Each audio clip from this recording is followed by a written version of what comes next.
Welcome to episode 8 of the Fire Safety Matters podcast, where we bring you the latest news, views and opinion from across the UK's dedicated fire industry. My name's Brian Sims and I'm the editor of Fire Safety Matters magazine. We're delighted that this podcast is sponsored by the Fire Safety event, which runs at the NEC in Birmingham on the 27th and 28th of April 2021. To register for the show, visit www.firesafetyevent.com. As always, I'm joined on the Fire Safety Matters podcast by Mark Sennett, the CEO at Western Business Media. How are you, Mark? I'm great, Brian. How are you, my friend? I'm very well, thank you, Mark. Well, we've got quite a bit of news to cover this week, as always, and it seems every time we do this, Brian, we get just more big news coming out of the fire sector at the moment. There's certainly been an abundance of it over quarter two and the summer so far.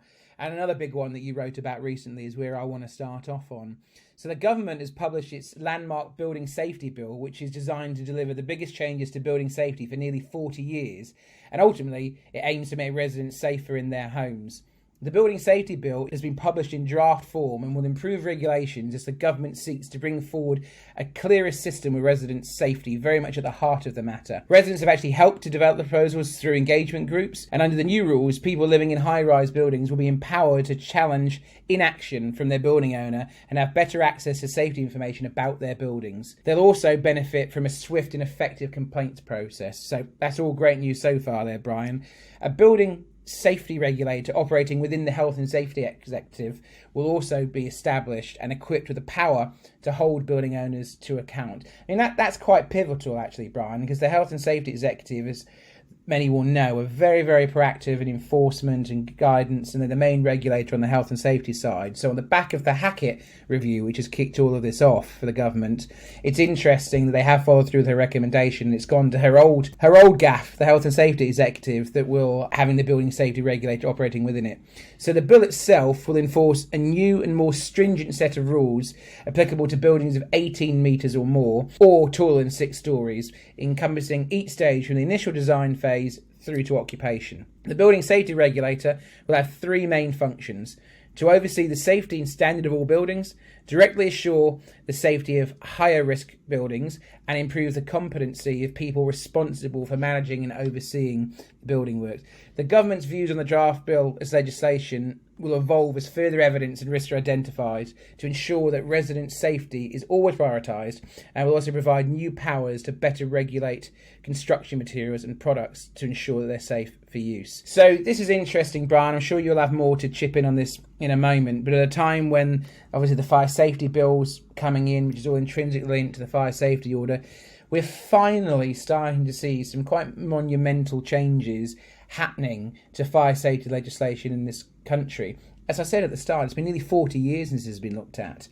And this is the knock-on effect from Grenfell. You know, Conservative governments in the past have been accused of really not being interested in letting the industry do anything other than self-regulate.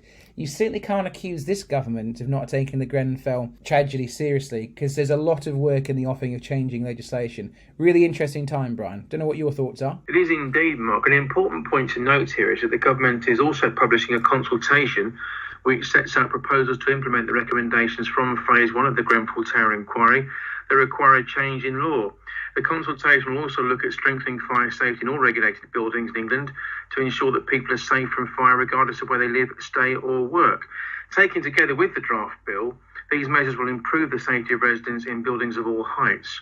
Ultimately, the consultation seeks to strengthen the fire safety order, enhance compliance and also improve fire safety in all regulated buildings across England.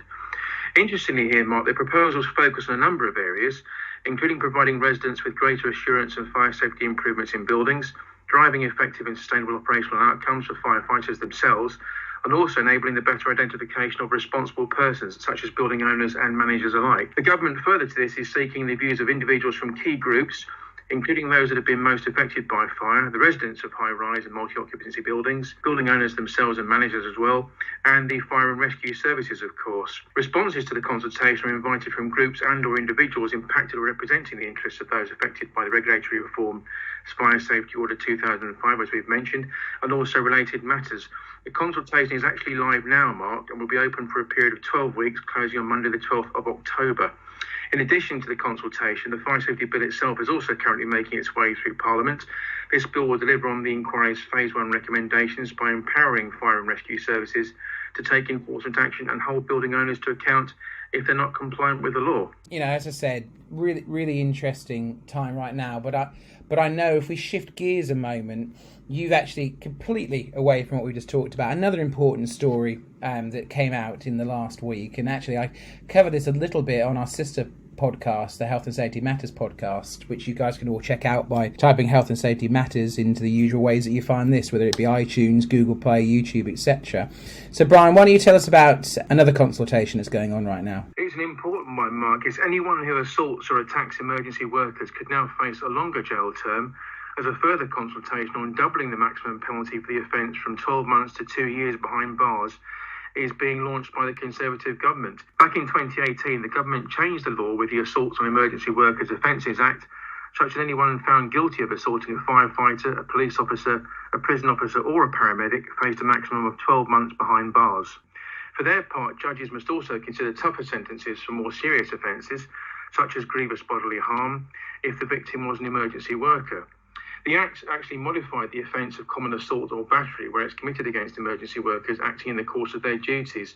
This Act actually doubled the maximum penalty for common assaults from the initial penalty of just 6 months. In point of fact here, Mark, the Assaults on Emergency Workers Offences Act also created a statutory aggravating factor. This means that when a person is convicted of a range of offences, including assault occasioning actual bodily harm and assault occasioning GBH and manslaughter even, the judge must consider the fact that the offence was committed against an emergency worker as an aggravating factor, as I said, meriting an increase in the sentence within the maximum allowed for the particular offence in question. The government is actually now seeking views from stakeholders, including representative bodies from the emergency services and the judiciary as well, on whether the maximum penalty should be doubled to 2 years behind bars. This move actually delivers, Mark, on a bold Conservative Party manifesto commitment to consult on tougher sentences, with ministers determined to recognise the debt of gratitude the public feels towards emergency workers for the courage, commitment and dedication they've all shown every day in carrying out their duties, including, of course, during the COVID-19 pandemic. Home Secretary Priti Patel has actually had something to say on this matter, and she stated, and I quote, "Our firefighters, police officers and other emergency workers go above and beyond the call of duty every single day, running towards danger to protect us all. They are our frontline heroes who put their lives on the line to keep us safe. Yet some despicable individuals still think it is acceptable to attack, cough over or spit at these courageous public servants. This consultation sends a clear and simple message to the vile thugs who assault our emergency workers. They will be subject to the full force of the law." The government's consultation will run for 4 weeks, and depending on the response, legislation could then be brought forward which would see the maximum sentence for assaulting an emergency worker doubled, as I said, for the second time in 2 years. In 2019, over 11,000 people were prosecuted for assaulting an emergency worker, with a quarter of those found guilty receiving a suspended sentence or immediate custody. It's very pleasing to see the government actually taking action on this matter, Mark. I mean, Brian, you've ended on a pretty shocking statistic. Over 11,000 instances of emergency services worker being assaulted. That's horrendous. I mean, I'm not sure I can do any more justice to the story than what the Home Secretary has said, other than describing people that do this kind of thing as thugs, which is pretty much spot on the lingo I would use, to be quite frank. Under no circumstances should any member of the emergency services be put in any harm's way or assaulted. I know that's obviously easy to say in the sense when you look at the police where, you know, of course, if they're trying to catch or apprehend someone, they may have to defend themselves. I'm not making any excuses for anyone lashing out at the police at all. But when you look at the other side of that, the firefighters, which is what we'll focus on right now, you know, that is our sector. And under no circumstances should anyone in the emergency services, such as a firefighter, be subjected to any verbal or physical abuse. And I completely support the government in terms of strengthening these sentencing guidelines. I know, as you said, they'd already been doubled in their length of the maximum or minimum custodial sentence and punishment beforehand, but it should continue to be strengthened because while there's 11,000 instances, we should do as much as we can do as a preventative measure to protect the people that do a wonderful job for us. And I think now more than ever, emergency service workers are held in the highest possible regard in the wake of COVID-19. So you wouldn't call this a good news story because it's a very sad and frustrating topic, but it's good to see this government is still trying to be tough on crime on this sector. So, Brian, now it's time to introduce our first guest for the week. Who have you got for us this week? Our first guest on episode 8 of the Fire Safety Matters podcast is Graham Ferris, a former technician and technical instructor for communications equipment with various government departments, both here at home and overseas. Graham joined IFEDA in 2008 as the organisation's general manager. He produces and runs fire training courses on topics including fire extinguishers, dry risers, fire hose reels, and Train the Trainer. I chatted chatted with Graham about the overriding need for competency in fire safety work and also the key challenges for the fire sector in the years ahead.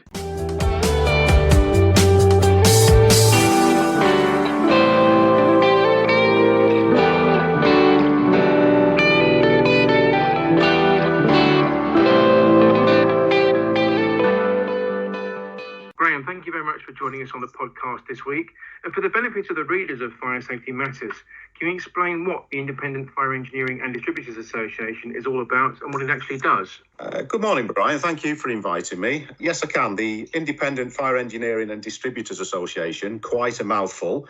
So we call ourselves IFEDA. We're a trade association for fire protection companies. Given our history, we predominantly are on the extinguisher side. And that's because we grew from training courses in the extinguisher industry around about the late 80s. The then trainer put together a trade association to support all those people who had done the full extinguisher training course. And we've grown from there. That was 1989. Of course, the years go on and our members now deliver things like fire alarms and risers and everything to do with fire safety.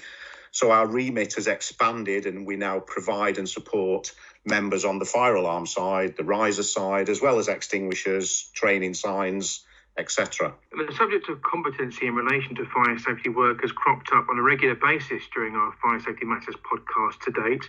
What's your take on this issue, Graham? My take, I'm afraid, I think there needs to be a robust method of checking competency down to technician level. And I really don't think it exists at the moment. How can it be right if we consider the extinguisher side, where a technician who delivers every aspect of the standards, from basic servicing all the way through to extended service, recharge, can advise the customer on all aspects of the location and positioning of extinguishers, gets exactly the same badge as somebody who's no better than what I call a van driving box shifter, i.e. they put a new extinguisher in, they pull old ones out, and they're just swapping all the time. So how is the customer supposed to know the level of competency they are getting when they sign up with a third-party accredited company? It just can't be right in my eyes. As a trade association, IFEDA works in close harmony with BAFE. What exactly does that look like in practice? We have a good relationship with BAFE. We are represented at both committee level by our present chairman, and one of our directors is a director at BAFE. So things that happen at BAFE and at IFEDA we can talk about all the time. With Dame Judith Hackett's independent review of building regulations and fire safety very much in mind, Graham, what do you believe to be the key challenges for the fire sector in the years ahead? I think we really do need to raise and prove competency properly instead of just going through a tick box process. And that applies to whether you're talking about fire risk assessors, fire extinguisher technicians, alarm technicians. How, for example, can we guarantee that if somebody puts in for a fire alarm contract, that isn't going to be subcontracted to somebody who isn't then BAFE or third-party accredited? One topic that's always worth bringing to the fore is the huge importance of fire extinguisher maintenance. What are the key points to note here, do you think? Don't get me going here, Brian. I think the industry's on a race to the bottom. It appears to me that more and more companies seem to want to do the job as cheaply and quickly as possible. Again, I've already touched on the point.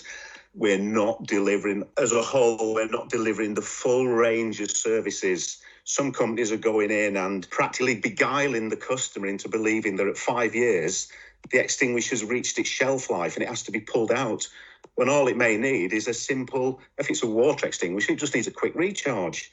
But they're not doing that. And what really gets my goat is more and more companies do this because it's cheaper and quicker, or so they think. But the manufacturers, who in my mind, quite rightly, jump onto the situation, and then they bring out models which cut down on the maintenance, or in one case, you don't need to maintain it, is the claim. Well, then, of course, the industry jumps up and down squealing, oh, no, how can this be? Our livelihood's being killed, when in reality, they are killing their own livelihood by their working practices. something that needs to be addressed, and I don't know how you address it. And lastly, Graham, what does the immediate future hold for iFeeder as an organisation? Well, like many businesses across the land, it's I would imagine, to get back on track after this COVID fandango, or whatever you want to call it. I mean, again, like businesses across the land, we've lost a lot of income. It's going to take time to build up again. And once we are up and running, then we can sort of focus on the long-term future. And touching on points that we've already mentioned, I really do want to look at some way of properly raising competency across the board. That's my favourite topic at the moment, guaranteeing competency to the end user.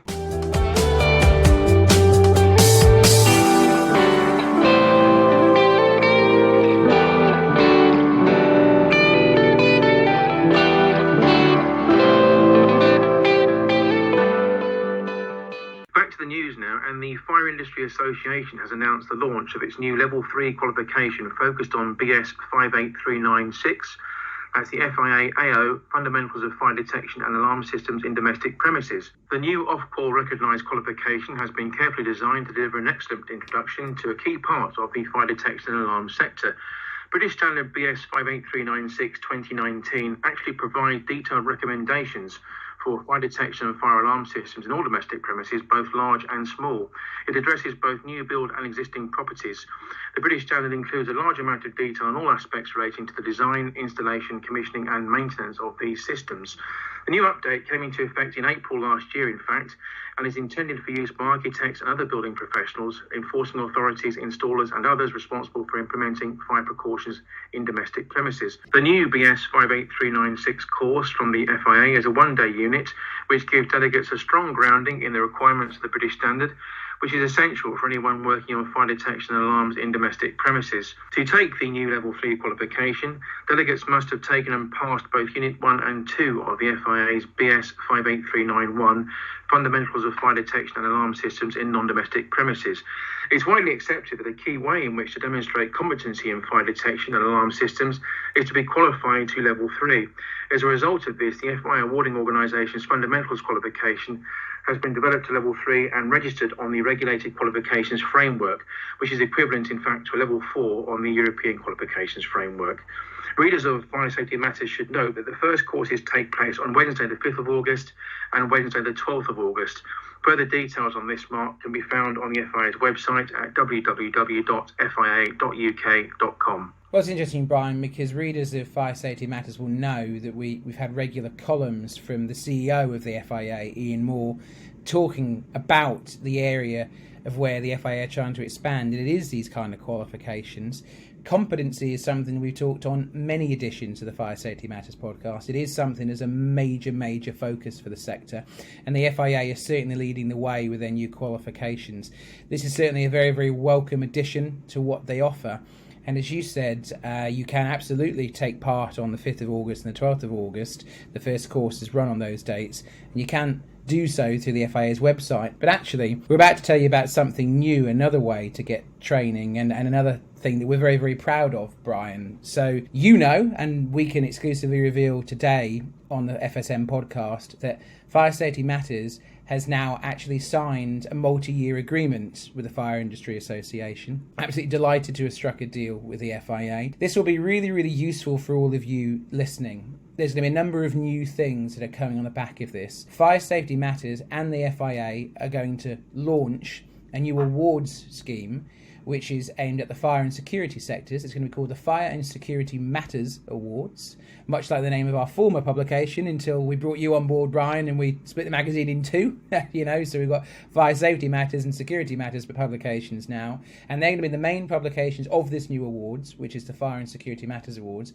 Entries will open next year, and the award ceremony will be in March 2022 at the Ricoh Arena in Coventry.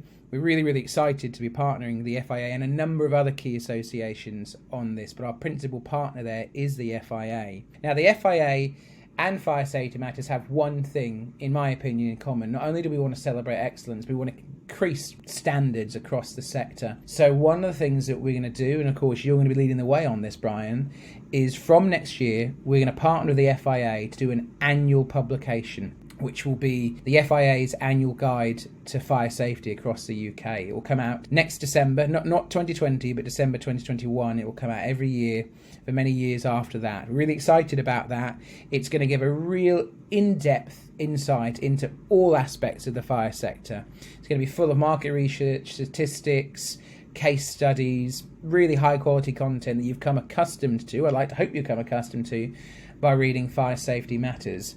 And, the FIA will be helping us pull that together. All FIA members are also now going to be able to receive a copy of Fire Safety Matters for free. It's an additional member benefit. And as you will all see very soon, and this brings me back to the start of the FIA's qualification side, I'm delighted to exclusively announce to you guys today that FSM is in the process of relaunching its websites, but to add something very, very new. You'll all be very familiar that you can now get CPD from reading the magazines, listening to this podcast, or listening to our webinars, or through the Institute of Fire Safety Managers. Well, we're going to take that one step further because career development is important to all of you. We hear that loud and clear. So in the coming weeks, you're going to see a new part of our website before we completely relaunch the website, which will be Fire and Security Careers.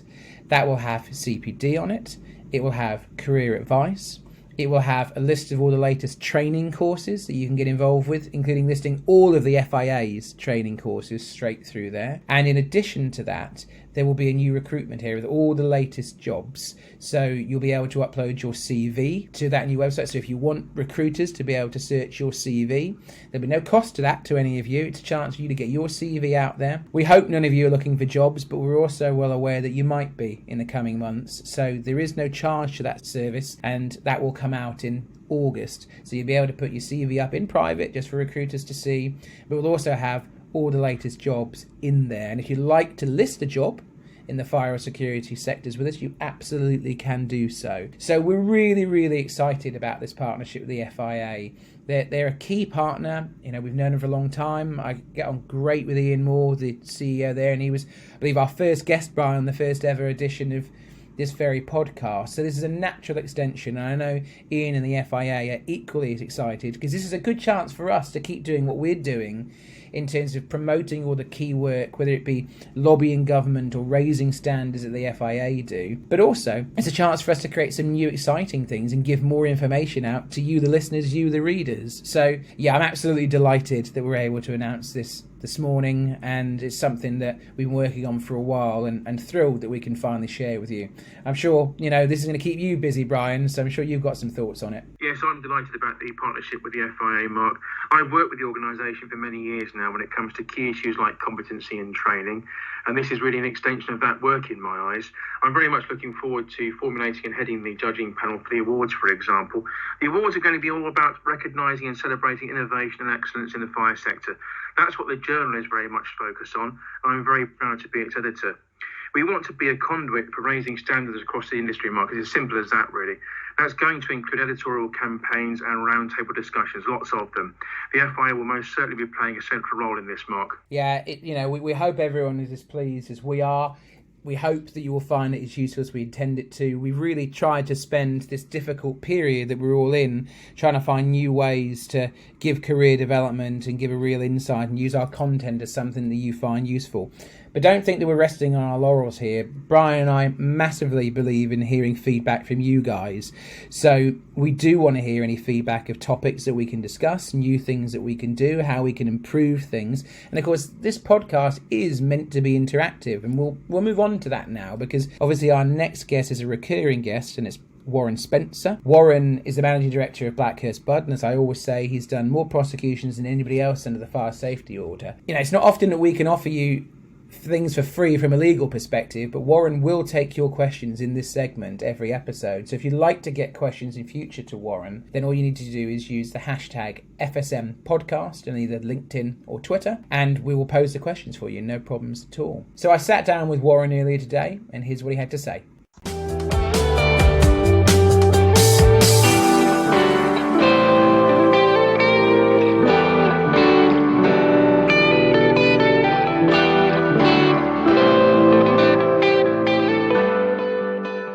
Morning, Warren. How are you? I'm good, thank you, Mark. All's good. So I want to talk about the responsible person today, a topic that our listeners are never going to get bored of and always want more information on. So increasingly, more and more fire safety professionals are being considered for prosecution and enforcement under the FSO.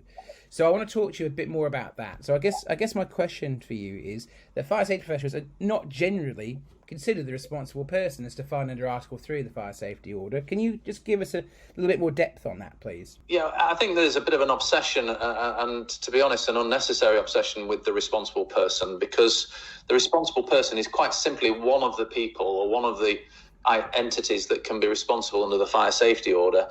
Many others can be responsible under the Fire Safety Order, and they are equally culpable. So there is no, the responsible person is dealt with more harshly or is more important. It simply, the distinction doesn't exist between the responsible person and other persons who have control of fire safety within premises. They're all treated the same by the order. But the responsible person is fairly straightforward. It's pretty much the employer, where the employer can control the workplace, and that's the first and foremost part. And it stops there if it is a workplace. But secondly, if it's not, then it's the person with control of the premises. Now, fire safety professionals are very often to have some control. They're asked to have some control over premises where they bring their services into the premises. So, for example, a fire risk assessor will compile a risk assessment on the premises. So he's got a contract for the safety of premises. A fire alarm engineer will put a fire alarm system in and will have control over that fire alarm system if he's being asked to maintain it over a year, or for example. So fire safety professionals can bring their expertise to premises, and the extent of their involvement leaves them culpable under the Fire Safety Order. So, Warren, I just want to touch on that. You talked there about disclaimers, within contractor documents to really make sure it's clear about who the responsible person is as roles progress. I think that's something our listeners would probably like to hear a bit more about. That's obviously something I'm presuming you would be very keen to tell people, that, make sure that you do have clearly written, defined roles and disclaimers. Am I right in saying that? Yes, and perhaps disclaimers is the wrong word, in that, you can't disclaim a poor risk assessment. You can't disclaim a poor fire alarm system or an inappropriate fire alarm system for premises. But what you can do is make clear your obligations in respect of premises. And Article 5 deals with this. And as I said, Article 5 has the same culpability as Article 3. And Article 5 talks, in Article 5 subsection 3, talks about any other person as well as the responsible person having the same duties under the order to the extent that they have control of the premises, or so far as requirements relate to matters within their control. And that's expanded upon in Article 5, subsection 4, which talks about where there's a contract or tenancy in respect of the maintenance of premises or the safety of premises, then a person who has control of the premises is culpable so far as their obligations extend. And that's the important phrase, because when the fire service come into premises and audit them and find breaches, they're going to say, well, who is responsible for that breach? And if there is a relationship between a landlord and a managing agent, then they're going to want to know, for example, what the managing agent's obligations are, as referred to in Article 5.4. And they would usually be contained in the, say, management agreement or the tenancy, because premises may be sublet, and so there's a tenancy and the obligations would be outlined in there. And for example, the same applies to a fire risk assessor or a fire alarm engineer. A fire alarm engineer might simply be asked to go and mend a fire alarm system. So that's the extent of his control there. If a fire alarm company is asked to maintain a fire alarm system over a period of a year, then they pretty much have control of that system, and then would develop culpability under the order if that system is not appropriate for the premises or is not working as it should be in accordance with British standards, etc.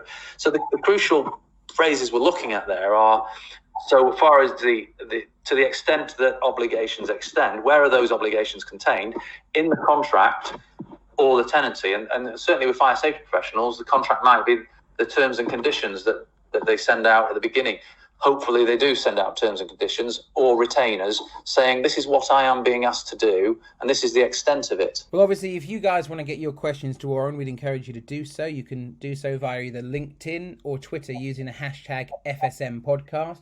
So please do keep sending in your questions. Warren, in the meantime, as I always ask you, if people want to get in touch with you between now and the next episode, how can they do so? So Fire Safety Law website, I'm on LinkedIn. You can send messages on LinkedIn. And Blackhurst Bud Solicitors, my email at Blackhurst Bud Solicitors, which is freely available, or by phone if there's anything urgent. Warren, thanks again, and we'll see you next time. Okay, thank you, Mark.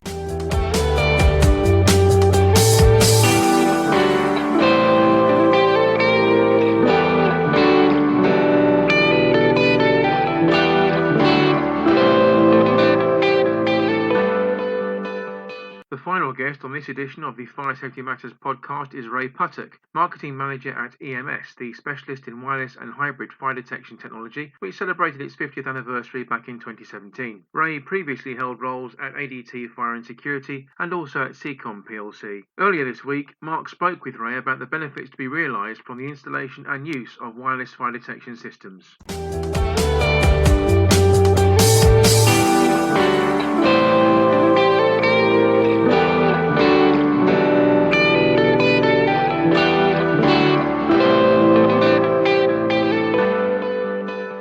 Hi Ray, how are you? Not too bad. Nice to hear from you. Yeah, great to hear from you as always, my friend. So I want to get straight into EMS because you've got a lot going on at the moment. But before we get started in talking about wireless detection systems, can you tell us what EMS has had in terms of a new product range come out in the last year or so? Yeah, I mean, some of the really interesting things we've got are the wireless door controller, for example. What we've done is we've taken some industry standard mechanics. We've put a wireless module in. So now we've got a BS7273 Part 4 door controller. Not that expensive, can be installed in about 5 minutes and integrates totally into the EMS fire cell wireless system. Now, the interesting part with this as well is that we also do another product which has been introduced fairly recently, which is called a wireless zone monitor. And what that allows you to do is to actually put wireless onto any system. So depending on it's an addressable, a conventional, whether it's manufactured by company A, B or C, you can put one of these devices on and then you can run up to 30 wireless devices. And in this particular instance, that can be 30 wireless door controllers. So I want to talk about wireless technology for a minute. What are the benefits of wireless detection systems? Well, I think what we've seen over recent years, in the early days, it was all about cable. And I think if we look at heritage, which is where EMS started all those many years ago, very niche. But recently, and probably because of a couple of incidents have happened, a lot of contractors and end users have actually seen the benefits of fast installation. So particularly when we look at blocks of flats, trying to meet standards in terms of what's happened, they can have a system installed literally in days rather than weeks. The other benefit, of course, is the lack of interruption to people. So if we look at a business, we're not closing down offices, we're not closing down areas. And if we're looking at flats, we mentioned tall buildings there. If we're going into people's homes, literally 10 minutes to install a detector on the ceiling, 10 minutes to install a sounder, and then you're out of the building. So very, very good from that point of view. And I suppose the other big benefit is the reduced health and safety aspect. If you're working at height and you're putting a detector up, it's literally, as I mentioned earlier, 10 minutes, 2 screws. So gone are the days of having to put up lots of barriers, closing areas down, and actually the risks associated working at height. So lots of benefits that people have now seen over and above the technology. Yeah, certainly from articles you've written for me in the past in FSM, but without doubt that element of non-intrusive is very, very key when you talk about heritage premises where you can't do any damage to historic sites. But I just want to touch on that a bit more. Obviously, heritage is one area where wireless systems have been installed by EMS, but have you got any other examples of big case studies? Of course, our readers could be fire safety managers or installers or risk assessors, consultants across such a wide spectrum of premises, be it retail, tall buildings, manufacturing, heritage, you name it, they cover it. Have you got a couple of interesting case studies for us? Yeah, I mean, if I can mention one that comes to mind, and I won't mention the building in particular because it is a government building and it's quite sensitive, but we worked with another major fire alarm manufacturer to put wireless into a building in London. We're talking about many thousands of wireless devices, and there's a number of reasons they went down that route. One is because it is an old building, but secondly, and most important, being government building, you know what, you can't stop government departments working. So that was probably one of the key parameters in terms of why they went wireless. How can we put a system in without disrupting any of the business that goes on? And as I say, it's a very key governmental building, and it went straightforward. Any worries about the technology soon evaporated in terms of, yeah, great, it's going to be installed okay, but is it going to be as good?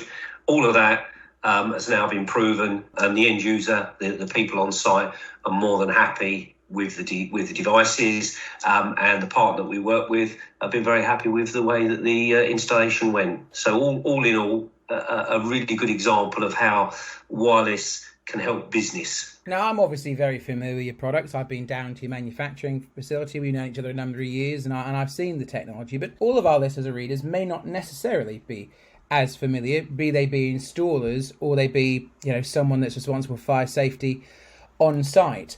I guess if I wasn't familiar with EMS, the question I would probably have for you, Ray, is can I integrate EMS's systems with my existing panels, such as Apollo, Kentech, or whoever? Do you work with the other major manufacturers of panel systems? Are you compatible? Yes. If I can sort of give you a sort of brief overview of the product and how it works. So we developed what's called our fire cell system in 2010. That came about because of changing standards, Part 25, which was a European piece of legislation that actually raised the bar with wireless. And what that did, it moved a lot of wireless that was not really up to scratch out of the industry, and it made sure that the signal strengths, communications, etc., were as good or better than cable, and that's a statement from the standard. So we've had this platform available since 2010 using Apollo detectors and a Kentech panel, and recently we've moved to the Tactis panel very successfully, and we work with both those partners on a regular basis. What we've done over a number of years is then to come up with different ways of integrating onto different systems. So, for instance, we have a Zyton version using Zyton heads and a Zyton panel. We can gain customers if they decided to use an XP95 panel from somebody like CTEC or Advanced. We will work with them to make sure that panel will work with our products. So the infrastructure basically hangs onto the loop outputs of a control panel. So whilst the Kentech panel has the specific wireless software embedded into it, which will give you information on things like battery strengths and wireless signals, it will still work with a number of other panels, but it will give you analog values. So what that really means is fully compliant, but actually without the embedded wireless software. So we would always suggest customers work with a Kentech panel because that's the one that we've designed it around. Another aspect is if you've got a panel from any other manufacturer and you want to add some devices on very quickly, we do, as I mentioned this earlier, a wireless zone monitor. And what that will do, it will allow you to put 30 wireless devices per zone monitor onto any system. So you would integrate that with an interface from the manufacturer. You would then put the zone monitor connected into that interface and then run 30 wireless devices. And then they can be anything from a detector, a call point, and a sounder, or a Part 23 VAD. Now, a couple of advantages there is from a perspective of a customer who perhaps has a system that's quite populated. They have another area where they perhaps need 10 or 12 sounders, which might cause a problem because there might not be enough output power on the loop. By putting the wireless zone monitor in, you can run these devices. They're all battery, they take no power from the loop and no addresses. So apart from the 2 addresses for the zone monitor, those other devices, up to 30, are totally integrated into that one address. Okay, and it will go back to the panel as a zone. So a great way to add devices quickly without the hassle of perhaps a larger panel, additional loop cards, and all the costs that goes along with that. So for the nearly 10 years that I've known you, Ray, I don't think you've ever really stood still. You're always working on something. So what's next for EMS? What have you got next in the product pipeline? Can you tell us, or do you have to shoot me? No, I can tell you briefly. We have a new system coming out. It's a smaller system designed for small to medium sites. So when we think about places like retail, perhaps doctor surgeries, clinics, that type of thing, it will run up to 32 wireless devices. So it's just 32. It's non-networkable, so it's a standalone system. Each of those devices, though, for instance, could be a detector with smoke and heat, a 32-tone sounder built in, a Part 23 visual alarm device built into it. So you would have all those elements in one device, one address. So 32 devices, you can see actually you can still build quite a considerably sized system. One of the other innovations that we've built into this, and by the way, all these devices are EMS devices. So it's an EMS device on EMS protocol. But we can also do an optional communications card, which clips inside the panel.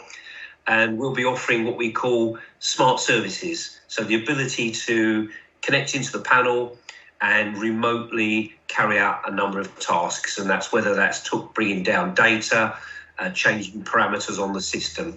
All of that is going to be released latter part of this year, so we should see that in the marketplace September, October. Well, finishing off, Ray, if anyone wants to find out more information about EMS or wants to get in touch, what's the best way that they should do so? Certainly, we've got the website, which is emsgroup.co.uk, or certainly contact me directly at rayputtock@carrier.com.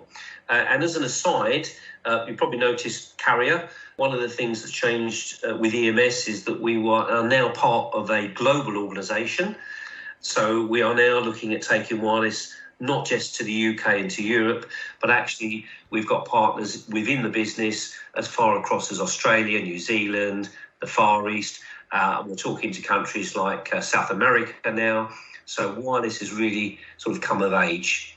So please, any questions, it doesn't matter how daft they will sound, happy to speak to anyone. And of course, Ray will be a guest editorial. He'll be writing an article for us in the September issue of Fire Safety Matters. Ray will be doing a great article on wireless technology, and that's all to do with smart buildings. So keep an eye out for the September issue of Fire Safety Matters, where Ray will be part of that. Ray, as always, great to see you, my friend, and take care. Well, looking forward to seeing you soon. And obviously, we've got the event coming up next year at the NEC. So look forward to seeing yourself, colleagues and customers and people alike. So thank you.